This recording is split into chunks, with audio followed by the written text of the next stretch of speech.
نبی پاک صلی اللہ علیہ وآلہ وسلم جب مکہ سے مدینہ ہجرت کر کے جا رہے تھے، آپ صلی اللہ علیہ وسلم کے ساتھ ابو بکر صدیق بھی تھے، اور حضرت ابو بکر صدیق کے آزاد کردہ غلام عامر بن فہیرہ اور عبداللہ لیثی راستہ بتانے کے لیے ساتھ تھے۔ جب آپ صلی اللہ علیہ وسلم معبود کے خیمے کے پاس پہنچے تو آپ صلی اللہ علیہ وسلم نے ان سے گوشت اور کھجوریں خریدنے کا ارادہ کیا، لیکن ان کے پاس یہ چیزیں نہ ملیں کیونکہ ان دنوں وہاں قحط تھا۔ معبود کے خیمے میں آپ صلی اللہ علیہ وسلم نے ایک بکری دیکھی اور پوچھا یہ کیسی بکری ہے؟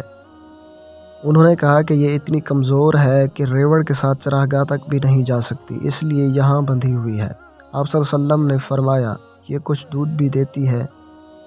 انہوں نے کہا کہ یہ کمزوری اور لاغری کے باعث اس قابل نہیں رہی کہ دودھ دے۔ اس کے بعد نبی پاک صلی اللہ علیہ وسلم نے فرمایا کہ تم اجازت دو تو اس کا دودھ دہہ لوں۔ اس نے کہا اگر اس کا دودھ ہے تو دہہ لیجئے۔ چنانچہ حضور صلی اللہ علیہ وسلم نے دعا کی اور بکری کے تھن پر ہاتھ پھیرا اور بسم اللہ پڑھ کر اس بکری کے بارے میں دعا کی تو اس بکری نے اپنے پاؤں دودھ دہنے کے لیے پھیلا دیے۔ دودھ اس کے تھنوں میں بھر گیا، اس نے جگالی شروع کر دی۔ حضور صلی اللہ علیہ وسلم نے بڑا برتن منگوایا، 8-9 آدمیوں کے سیراب ہونے کے لائق برتن لایا گیا۔ آپ صلی اللہ علیہ وسلم نے دودھ دہہ کر برتن دودھ سے بھر دیا۔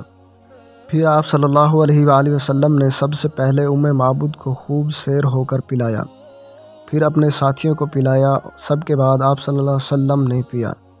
اس کے بعد دوبارہ وہ برتن دودھ دہہ کر بھر دیا اور معبود کو دے دیا۔ اسی وقت معبود مسلمان ہو گئی اور آپ صلی اللہ علیہ وسلم وہاں سے تشریف لے گئے۔ ثواب کی نیت سے آگے شیئر کیجیے، ہو سکتا ہے آپ کے ایک شیئر سے کسی کی زندگی بدل جائے۔ جزاک اللہ۔